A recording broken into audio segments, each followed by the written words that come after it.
BJP వదిలేసేది బీజేపీకే సమస్య అనడానికి సాక్ష్యం.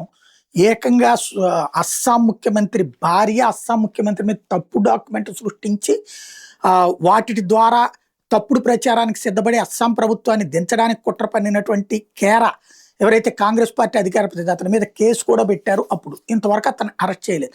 ఢిల్లీలో దర్జాగా తిరుగుతున్నాడు. ఇప్పుడు ఆయన మరొక మిస్ఇన్ఫర్మేషన్ క్రియేట్ చేసుకొచ్చాడు. ఏదైతే ఇప్పుడు ఈ ఢిల్లీలో పోలీసులు అట్లా హింసించారు, ఇట్లా హింసించారని తప్పుడు ప్రచారం చేసుకొచ్చాడు.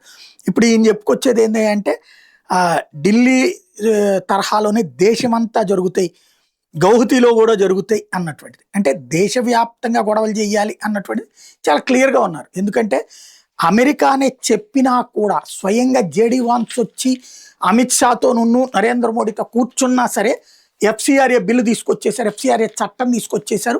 విదేశీ విరాళాల నియంత్రణ చట్టం 10% అడ్మినిస్ట్రేటివ్ ఖర్చులు పెట్టుకోవడం, 90% మీరు ఏ పర్పస్ కిందకి తీసుకొచ్చారో ఆ పర్పస్ కిందకే ఖర్చు పెట్టండి అంటే వీళ్ళ వల్ల కాదు. కాబట్టినే గొడవంతా నడుస్తుంది. దేశమంతా పాకించడానికి ఎన్జిఓలు సిద్ధంగా ఉన్నారు.